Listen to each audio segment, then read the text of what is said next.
Les circuits d'entraînement spécifiques aux abdos font des millions de vues sur internet, ils nous promettent des abdos en quelques minutes d'entraînement chaque jour, ou à minima, un ventre plat. Et je pense que la plupart de ces séances sont une véritable perte de temps. Évidemment, je vais t'expliquer tout ça dans cette nouvelle vidéo.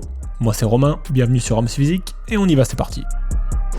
7-minute abs. Right, yes. Wow. Et là tu te dis c'est l'hôpital qui se fout de la charité parce que j'ai moi-même fait des vidéos du style abdos en 7 minutes il y a quelques années, presque 10 ans en fait. Alors pourquoi venir expliquer aujourd'hui que tous ces trucs là, ça sert à rien? Parce que j'ai tout simplement changé d'avis au fil des années, et cela pour plusieurs raisons. La première raison, c'est la plus simple et la plus évidente, aucune séance pour abdos ne va diminuer ta masse graisseuse sur la zone des abdos.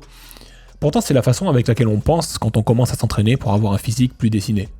On s'imagine que les muscles vont utiliser les graisses qui sont au-dessus pour générer un effort, et qu'en entraînant ses abdos de façon régulière et intensive, on va forcément diminuer la graisse sur cette région précise. Il y en a même qui s'imaginent que la transpiration élimine aussi en partie des graisses. Ça va peut-être te faire rire d'avoir entendu ça, mais quand j'étais plus jeune et que j'ai commencé à prendre mon physique plus au sérieux, c'était ma façon de penser. Malheureusement, ce n'est pas du tout comme ça que ça marche. Pendant un effort intensif, les muscles utilisent principalement du glucose comme source d'énergie et une quantité minimale de graisse. Mais cette quantité minimale de graisse ne provient pas forcément de la zone que tu es en train d'entraîner. Ce sont des graisses que ton corps libère un peu partout sur ton corps, qui vont circuler dans ton système sanguin jusqu'à être converties en ATP pour donner de l'énergie à tes muscles. La seule chose que tu vas gagner à entraîner tes abdos très régulièrement en suivant des workouts de 10 minutes sur internet, c'est une petite amélioration de la circulation sanguine sur la région du ventre.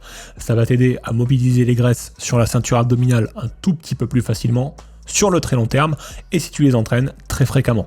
Le jeu n'en vaut donc pas vraiment la chandelle, trop d'efforts pour pas assez de résultats. Ce qui m'amène à te prendre quelques secondes pour te parler du sponsor de cette vidéo, mon programme Le Break, qui va t'aider à brûler les graisses sur les régions difficiles du corps et à obtenir des abdominaux plus facilement que n'importe quel circuit d'entraînement de tout YouTube. C'est un programme complet sur 60 jours où je décortique toute la problématique lorsqu'il s'agit d'avoir des abdos, en particulier quand on n'a pas vraiment la bonne génétique pour ça, un peu comme moi. Je t'y montre également toute la stratégie d'alimentation, d'entraînement et de lifestyle pour y parvenir sans trop forcer. C'est disponible en cliquant sur la petite fiche qui s'affiche ou en cliquant sur le premier lien en description de la vidéo.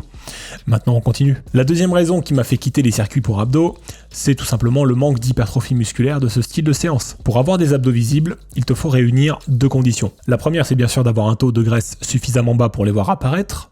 Ça, je pense que c'est une donnée que tout le monde connaît. Mais si tes abdos ne sont pas assez développés, musculairement parlant, il va te falloir un taux de masse graisseuse très bas pour les voir apparaître. A l'inverse, avec un développement musculaire plus avancé, avec des tablettes plus volumineuses, tu pourras te permettre d'avoir des abdos visibles avec un taux de graisse un chouïa plus élevé. Il est donc important de développer ta masse musculaire sur les abdos, ce qui malheureusement peut être assez difficile avec des circuits. La plupart des circuits te proposent des enchaînements d'exercices, généralement au poids du corps et en séries longues. Il est assez facile de provoquer de bonnes sensations sur la région des abdos avec ce style de séance, mais les sensations, ça fait pas tout. Loin de là. Pour construire du muscle, tu as aussi besoin d'augmenter progressivement la tension mécanique au fil du temps, et c'est mieux d'utiliser des exercices te permettant d'obtenir une bonne amplitude de mouvement.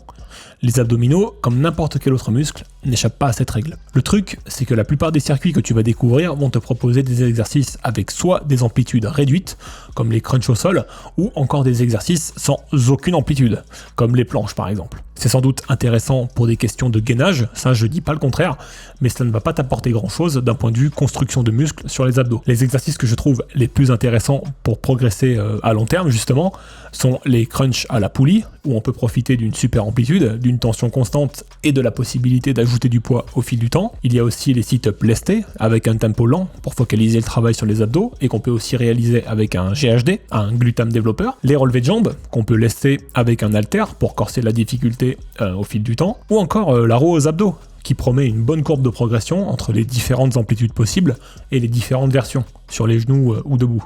Bon courage. Sur ces 4 exercices, on en retrouve peut-être qu'un dans la plupart des circuits proposés sur le web, les relevés de jambes, et encore sans jamais te proposer de les lester. Dommage. La troisième raison, c'est le côté complètement surcoté des abdominaux dans la culture populaire. Si les vidéos de circuit pour abdos marchent aussi bien, c'est en grande partie dû au fait que les abdos sont la priorité numéro 1 de la plupart des personnes. Le saint graal de l'esthétisme. Et là je vais te dire un truc qui va probablement te faire sauter de ta chaise, mais je prends le risque quand même. Tout le monde se fout éperdument de tes abdos. À moins que ton objectif ne soit d'attirer des jeunes filles de 15 ans sur Tinder, c'est les goûts et les couleurs, hein. Les abdos ne vont pas beaucoup t'aider à améliorer le côté attractif de ton physique. Si tu y réfléchis 5 minutes, les abdos c'est quoi, à part une hypothétique après-midi à la plage à te la péter? Bah pas grand chose en fait. Tu gagneras beaucoup plus en esthétisme et en attractivité au sens large, avec un corps taillé en V, des épaules et des pectoraux développés, etc., etc. C'est malheureux, mais 99% du temps dans la vie, t'es habillé. Alors attention, je ne dis pas que diminuer son taux de masse graisseuse pour avoir un ventre plat et plus dessiné est une mauvaise chose. Je l'ai fait aussi, et je le ferai probablement encore.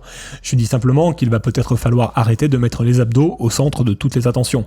C'est la partie du corps la plus difficile à sculpter, si on peut dire, et paradoxalement, c'est aussi celle que personne ne verra la plupart du temps. Est-ce que ça vaut vraiment le coup de les entraîner autant dans des circuits de 7 à 10 minutes quotidiens hyper intenses? Ça, c'est à toi de me dire. Ma recommandation, et elle ne tient qu'à moi, c'est simplement de traiter les abdos comme tu traites tes autres groupes musculaires, c'est-à-dire en sélectionnant seulement quelques exercices, 3 ou 4, sur lesquels tu vas pouvoir obtenir une bonne amplitude de mouvement et des possibilités de surcharge progressive sur le long terme. Pour ça, tu peux utiliser les 4 que je t'ai présentés un peu plus tôt dans la vidéo, mais la liste n'est pas exhaustive, il en existe d'autres. Veille à maintenir un volume d'entraînement suffisant sur la semaine et prends les temps de repos nécessaires entre chaque séance. Bref, comme n'importe quel autre muscle. En ce qui concerne ton taux de masse graisseuse, c'est avant tout au niveau de ton assiette et de ton niveau d'activité physique que les choses se passent. Perdre le gras sur les abdos tiendra dans ta capacité à maintenir un déficit de calories sur la durée, à maintenir une insuline basse, ainsi qu'un métabolisme qui fonctionne bien. Et pour aller plus loin dans cette direction, je te recommande de découvrir mon programme Le Break, dans lequel je te montre toute la stratégie pour éliminer les graisses sur les régions difficiles du corps, et en particulier la ceinture abdominale, le tout en 60 jours. Pour cela, il te suffit de cliquer sur la petite vignette qui s'affiche ou de cliquer sur le premier lien dans la description de la vidéo. Laisse-moi un pouce bleu s'il t'a plu et pourquoi pas un commentaire. Je te retrouve très vite pour de nouvelles aventures sur la chaîne. D'ici là, comme d'habitude, c'est toi le plus fort. Bye.